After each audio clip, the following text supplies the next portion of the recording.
नमस्कार दोस्तों, कैसे हैं आप लोग। उम्मीद करता हूं अच्छे होंगे। हम लोग देखेंगे महेश बर्नवाल ऑब्जेक्टिव बुक से टॉपिक वाइज की क्लास में। आज देखेंगे बायोलॉजी का बहुत महत्वपूर्ण चैप्टर है, पादपों की आकारिकी, मॉर्फोलॉजी ऑफ प्लांट्स।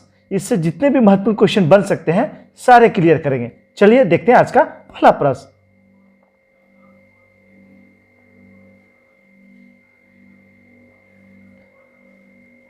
प्रश्न है, कुछ जड़ें जो मूलांकुर रेडिकल के अतिरिक्त पादप के किसी अन्य भाग से उत्पन्न होती है,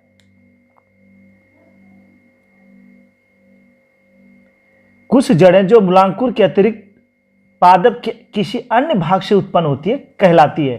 तो वो क्या कहलाती है? वो अपदस्थानिक जड़ कहलाती है। आंसर हो जाएगा ऑप्शन नंबर बी।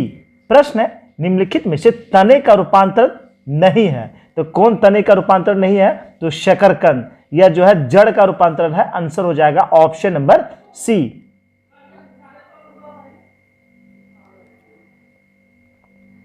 प्रश्न है, निम्नलिखित में से कौन सा रूपांतरित तना है? तो कौन सा रूपांतरित तना है? गाजर, शकरकंद, नारियल, आलू। तो इसमें जो है आलू जो है एक रूपांतरित तना है। प्रश्न है, अदरक एक राइजोम है जो डैश है। तो अदरक ये क्या है? तो यह एक भूमिगत तना है। अदरक जो है एक भूमिगत तना है। आंसर हो जाएगा ऑप्शन नंबर ए।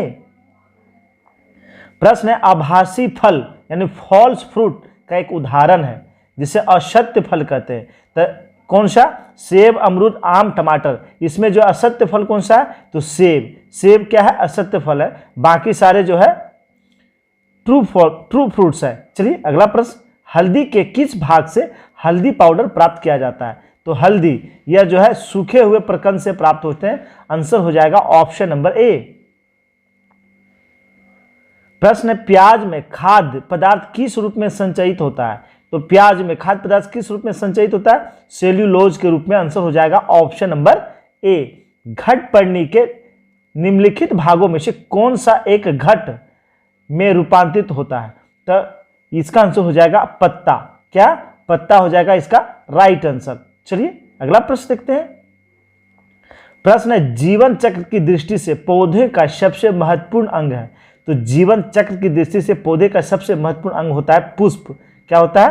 पुष्प। आंसर हो जाएगा ऑप्शन ए। प्रश्न है, कंचन एक उन्नत किस्म है। तो ये किसका उन्नत किस्म है? आंवला का। आंसर हो जाएगा ऑप्शन नंबर बी।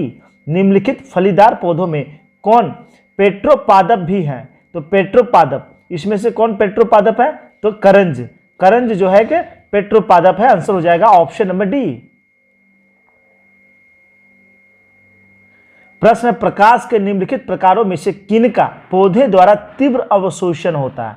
तो पौधे द्वारा तीव्र अवशोषण होता है नीला और लाल प्रकाश का। आंसर हो जाएगा ऑप्शन नंबर बी। पुष्पी पादपों के बीज किससे निर्मित होते हैं? तो पुष्पी पादपों के बीज ये बीजांड से निर्मित होते हैं। किससे होते हैं? बीजांड से होते हैं। आंसर हो जाएगा ऑप्शन नंबर सी। प्रश्न है, निम्नलिखित में से कौन सा अलैंगिक प्रजनन का एक प्रकार नहीं है? तो अलैंगिक प्रजनन का एक प्रकार निम्न में कौन नहीं है? तो इसका आंसर हो जाएगा परानिषेचन। परानिषेचन जो अलैंगिक प्रजनन का एक प्रकार नहीं है। चलिए अगला प्रश्न देखते हैं।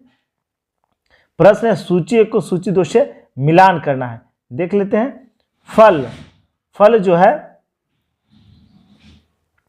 तो फल हो जाएगा अंडाशय। फल का निर्माण अंडाशय। बीज, बीज हो जाएगा बीजांड।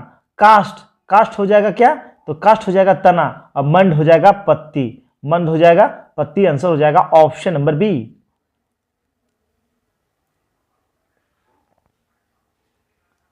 प्रश्न है, निम्नलिखित में से कौन सा पादप रेशा तने से प्राप्त होता है? तो तने से कौन सा पादप रेशा प्राप्त होता है? तो ये होता है सनई। सनई। आंसर हो जाएगा ऑप्शन नंबर सी। प्रश्न है, निम्न में से कौन सा उपकरण सर जगदीश चंद्र बोस द्वारा पौधे में वृद्धि के मापन हेतु निर्मित किया गया था? तो जगदीश चंद्र बोस के द्वारा कौन सा? तो इसका आंसर हो जाएगा क्रेक्सोग्राफ। क्रेक्सोग्राफ का जो है आविष्कार किनके द्वारा हुआ था? ये किया था सर जगदीश चंद्र बोस ने। आंसर हो जाएगा ऑप्शन नंबर ए। प्रश्न है, निम्नलिखित में से पुष्ता जड़े के उदाहरण है बट्रेस रूट्स का उदाहरण कौन सा है? तो ये हो जाएगा बादाम, पीपल और रबड़ का पेड़, ये तीनों जो है पुष्ता जड़ों का उदाहरण है। आंसर हो जाएगा ऑप्शन नंबर डी।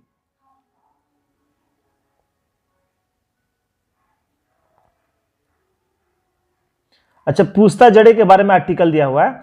पुष्ता जड़ें क्या होती है? तो जलीय भागों में तने के आधार को विकसित करने वाली ये जड़ें क्षैतिज रूप से होती है, जो एक साथ मूसला जड़ों एवं तनों के आधार से विकसित होती है। उदाहरण के लिए ये सारे बादाम, पीपल और रबड़ का पेड़। चलिए अगला प्रश्न देखते हैं। प्रश्न है, वाष्पोत्सर्जन के लिए पौधे के निम्नलिखित संरचनाओं में कौन उत्तरदायी होता है? तो वाष्पोत्सर्जन के लिए रंध्र उत्तरदायी होता है, जिसे स्टोमेटा कहते हैं, जिसे हम लोग स्टोमेटा कहते हैं। आंसर हो जाएगा ऑप्शन नंबर सी। प्रश्न है, एक ही पौधे के एक पुष्प के परागकोश से परागकण का उसी पौधे के दूसरे पुष्प की वर्तिकाग्र में स्थानांतरण क्या कहलाता है? तो ये क्या कहलाता है? ये कहलाता है सजात पुष्पी परागण। आंसर हो जाएगा ऑप्शन नंबर बी, क्योंकि एक ही पौधे से का बात हो रहा है। चलिए अगला प्रश्न देखते हैं। प्रश्न है, फलों के मीठा स्वाद का कारण क्या है? तो फलों का मीठा स्वाद का कारण क्या होता है? तो यह होता है फ्रैक्टोज। क्या होता है? फ्रैक्टोज होता है। आंसर हो जाएगा ऑप्शन नंबर डी। निम्नलिखित में से किस वर्ग में आप उस पौधों को रखेंगे जिसमें बीजाणु उत्पन्न होते हैं तथा संवहन उत्तक पाए जाते हैं परंतु बीज नहीं होते हैं? तो इसका उदाहरण क्या हो जाएगा? तो इसका उदाहरण हो जाएगा option number D, pteridophytes. Pteridophytes. चलिए अगला प्रश्न देखते हैं। प्रश्न, कुछ बीजीय पौधे में बीज नग्न होते हैं। बीज नग्न होते ऐसे पौधे किस समूह में रखे जाते हैं? तो किस समूह में रखे जाते हैं? तो ये रखे जाते हैं gymnosperms. Option number D, gymnosperms. अगला प्रश्न है, फूलों के अध्ययन को क्या कहते हैं? तो फूलों के अध्ययन को हम लोग कहते हैं एंथोलॉजी। क्या कहते हैं? एंथोलॉजी कहते हैं। आंसर हो जाएगा ऑप्शन नंबर ए। प्रश्न है, लीवर वर्ट क्या है? तो लीवर वर्ट ये क्या है? एक स्थलीय पौधा जो जड़, तना, पत्ती में विच्छेदित या विभेदित नहीं होता है। आंसर हो जाएगा ऑप्शन नंबर डी। प्रश्न है, स्वपरागन यानी सेल्फ पॉलिनेशन का अर्थ क्या है? तो स्वपरागन, तो इसका अर्थ क्या होता है? पराग कोश से उसी पुष्प के वर्तिकाग्र तक पराग का स्थानांतरण क्या कहलाता है? स्वपरागन कहलाता है। आंसर हो जाएगा ऑप्शन नंबर ए। भ्रूण किसमें मिलता है? तो भ्रूण यह किसमें मिलता है? यह बीज में मिलता है। आंसर हो जाएगा ऑप्शन नंबर सी, मां पौधे मदर प्लांट की भांति पौधा मिलता है। तो किसमें मिलता है? तो ये मिलता है तना काट से। तना काट के जो पौधा लगाते हैं वह मां पौधे पे जाता है। तो आंसर हो जाएगा ऑप्शन नंबर बी। प्रश्न है, पुष्प के नर तथा मादा जननांग का युग्म कौन सा है?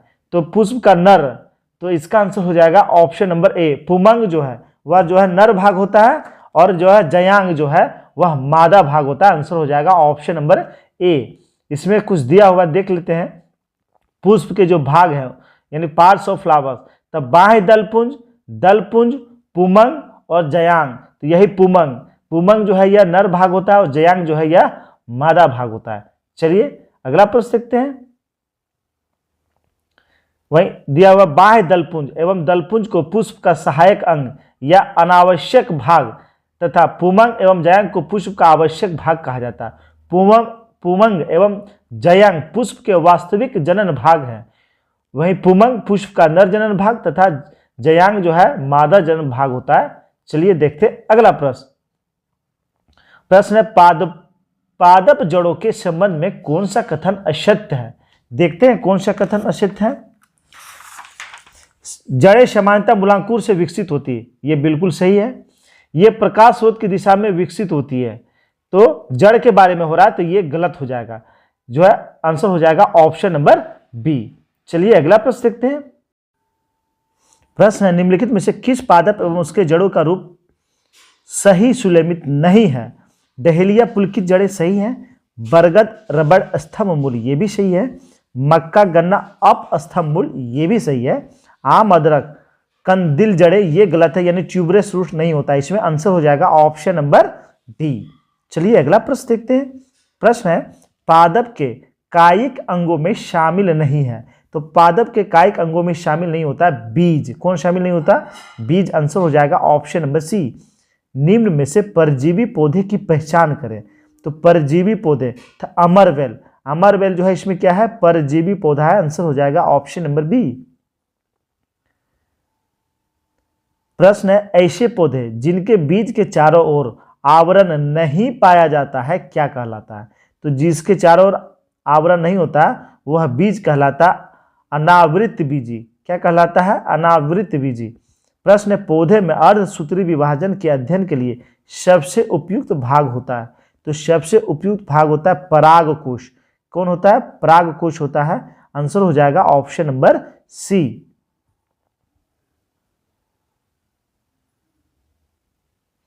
36 नंबर प्रश्न है, मिलान करना है, देख लेते हैं। लहसुन और प्याज, लहसुन और प्याज की बात करें तो ये हो जाएगा सल्क कंद, हल्दी, केला, अदरक प्रकंद, अरबी और जिम्मी कंद ये हो जाएगा घन कंद का, और आलू जो है स्तंभ कंद का उदाहरण है। आंसर हो जाएगा ऑप्शन नंबर बी। प्रश्न है, निम्नलिखित में से किसे रेशेदार जड़ तंत्र कहा जाता है? तो रेशेदार जड़ तंत्र यह होता है अपस्थानिक जड़ तंत्र। आंसर हो जाएगा ऑप्शन नंबर ए। निम्नलिखित में से कौन सा पादप हार्मोन नहीं है? तो कौन सा पादप हार्मोन नहीं है? तो इसमें जो है इंसुलिन, इंसुलिन जो है पादप हार्मोन नहीं, बाकी साइटोकाइनिन, एथिलीन और जिबरेलिन ये सारा जो है पादप हार्मोन। आंसर हो जाएगा ऑप्शन नंबर सी। प्रश्न है, विश्व का सबसे छोटा एवं सबसे बड़ा पुष्प क्रमशः कौन सा है? तो सबसे छोटा फूल होता है वुल्फिया का और सबसे बड़ा फूल होता है रेफ्लेशिया का। आंसर हो जाएगा ऑप्शन नंबर बी। कच्चे फल को पकाने के लिए किस गैस का प्रयोग करते हैं? तो एसिटिलीन गैस का प्रयोग करते हैं। किसका करते हैं? एसिटिलीन गैस का प्रयोग करते हैं। प्रश्न है, पादपों के तनों से संबंधित सत्य कथन की पहचान कीजिए।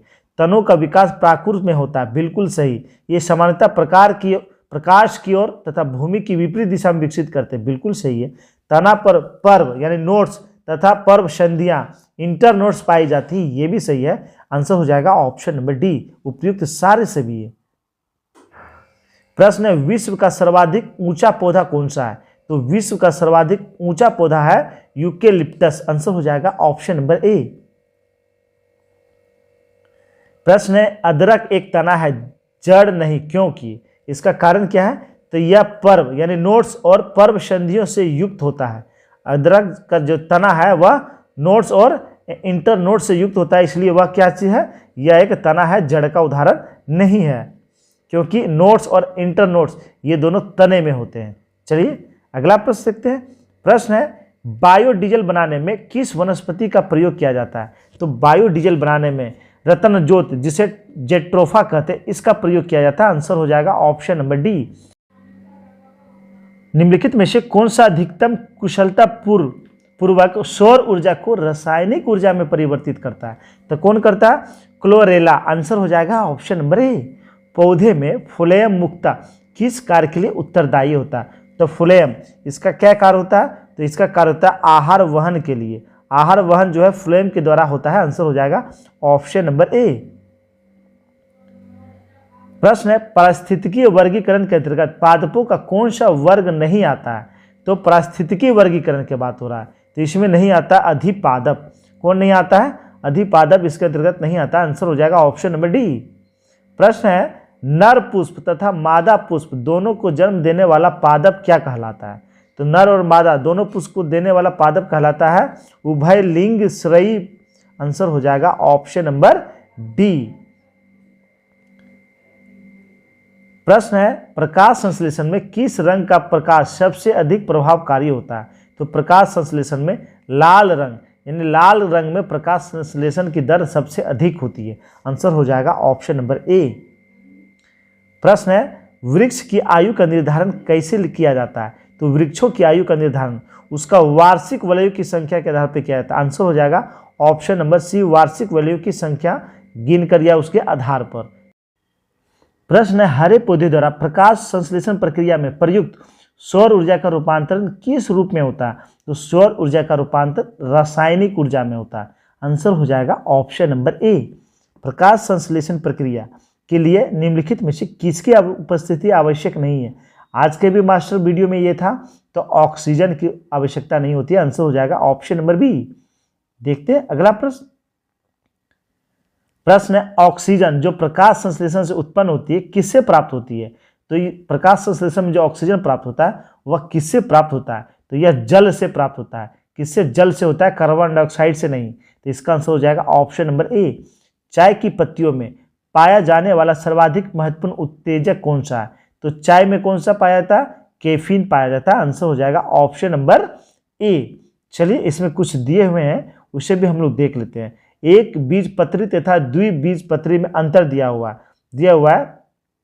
एक बीजपत्री, इसमें बीजों में केवल एक बीजपत्र उपस्थित होता है, जबकि द्विबीजपत्री में इसमें बीजों में द्विबीजपत्र उपस्थित होते हैं। वहीं एक बीजपत्री, इनकी जड़ें प्रायः अधिक विकसित नहीं होते हैं, और द्वितीय का जो है इसकी जड़ें विकसित होती है, वृद्धि करती है।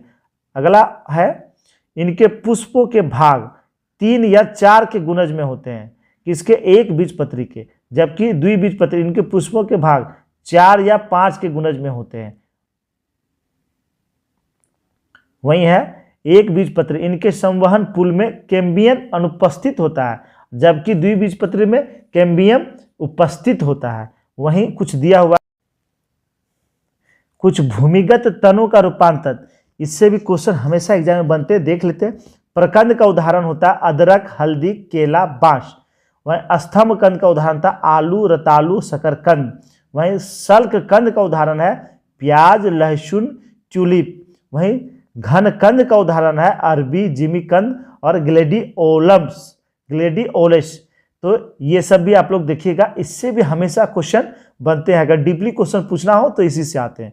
चलिए दोस्तों, ये था महेश बर्नवाल ऑब्जेक्टिव बुक से हमेशा पूछे जाने वाला चैप्टर, यानी इस चैप्टर से हमेशा हर एग्जाम में प्रश्न आते हैं। तो पूरा वीडियो आप लोग देखिएगा। अगर वीडियो अच्छा लगा हो तो लाइक कर देंगे और अपने अपने ग्रुप में शेयर कर देंगे।